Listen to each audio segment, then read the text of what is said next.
of my models. I take real engines and reverse engineer them and scale them down to be printed. Right now the printer is printing a LS3 V8 block. It takes about 78 hours or 80 hours to print just the block. And then once it's done, it'll look more like this assembled engine over here that's running. And then each part is separately printed and then assembled. And then once it's done, it moves and looks almost just like the real thing. They show you how it goes together and how everything works when it's running. This is where we're going with 3D printing is going to be used in industry. Eventually it might. So this is just a home-based printer, so they can print in metal. Those are the more expensive commercial machines.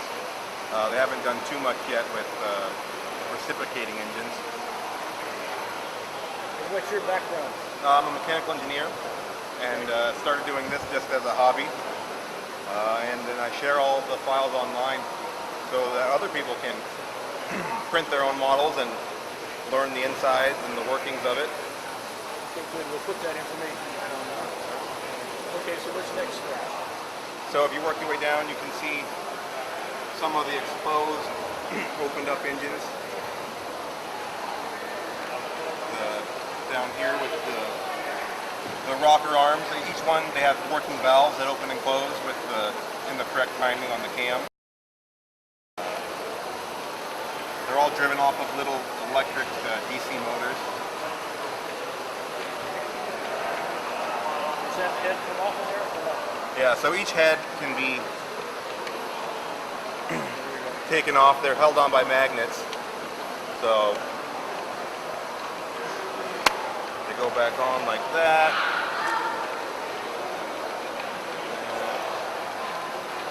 So that's what it looks like as it's assembled.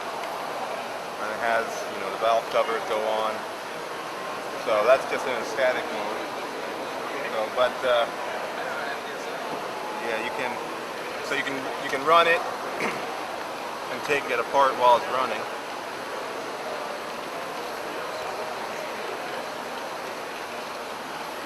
And you can see the push rods going up and down, which drive the rocker arms, and then those drive the valves. This is the EJ20 out of a Subaru WRX. This one has a cutaway that shows you, this is what it looks like in the car. So, but it allows you to open it up and see it inside. The valves are color coded, so you can see the intake and the exhaust valves. They're red or blue. And then the cams are also color coded, so you can see which ones are intake and which ones are exhaust.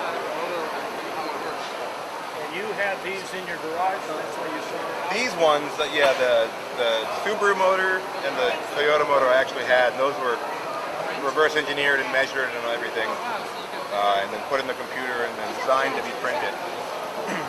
Some other models were done by pictures and drawings and specifications online.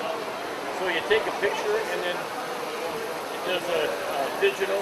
Everything, the ones I reverse engineered from the actual part was done by hand measuring tools, calipers, micrometers, and like height gauges and stuff, and then put into the computer. Other parts were done by the diagrams or blueprints, and those measurements were taken from that. So this is the same motor over here. This is a Subaru motor, but it has the 6-speed SPI transmission connected to it. It goes through all the gears, just like the real thing.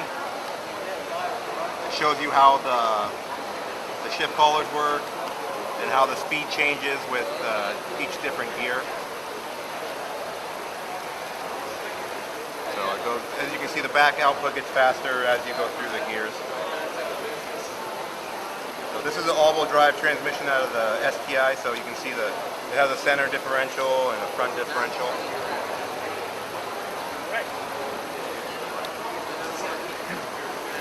This is the most recent model. This is a rotary motor, a 13B out of a WRX. This is a completely different principle behind it, how it works. It doesn't have a reciprocating action like a normal V8 or straight 4. You can see the rotor goes around, sucks air in, compresses it, and and then ignites it, and then exhausts it out. And it even has a little turbo on it. That was in a Mazda? This is from a Mazda RX-7, yeah. Okay. And then over here, these are both flatheads. This one's tilted on its side so you can see the valves. You can see the crank on the other side going up and down. So each one can be rotated too to show the different angles. So that's the underside. You can see the exhaust ports and the valves going up and down, as well as the lifters inside the valley.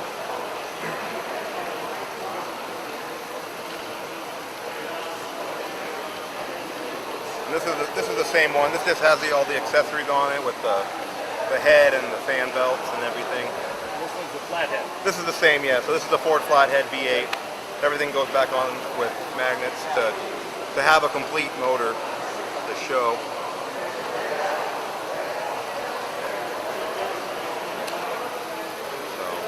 Surprising. There's a lot of people don't even know what a flathead is. That's true, yeah.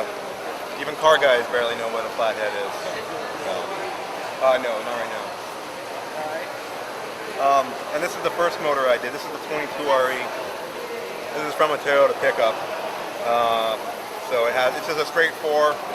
The head is removable, so you can see the intake valves, rocker arms, and all that. It just snaps right on. It goes all in with magnets and just held in like that. And then you can take it off when it's running to see everything else when it's going. That's so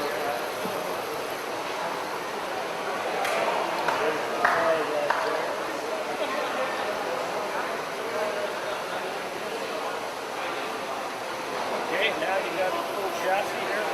And this is the chassis from a Toyota pickup. This is the same motor as before, but with the 5-speed transmission behind it and a 4-wheel drive transfer case in front and rear axle. So it goes. You can see all the moving gears throughout a 4-wheel drive system. It has a 5-speed, so it goes through all the gears. You can see everything going and working, the faster speeds and reverse. So, and the 4-wheel drive engagement. And then it also has a low gear. So, and you can see the inside of the third members, the spider gears, how they control the different rates of speeds for the motor or the rear wheels, as well as the front axle that has locking hubs and an open diff as well.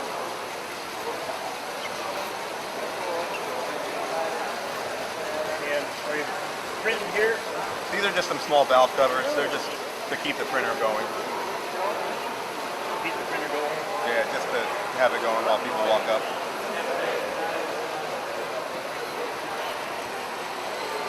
So I saw you at the Maker's Fair also. So Yep. that's where originally that you I did Maker's Fair last month, a couple months ago, and then I've done a couple smaller Maker's Fairs. So yeah, I plan on doing more. There you go.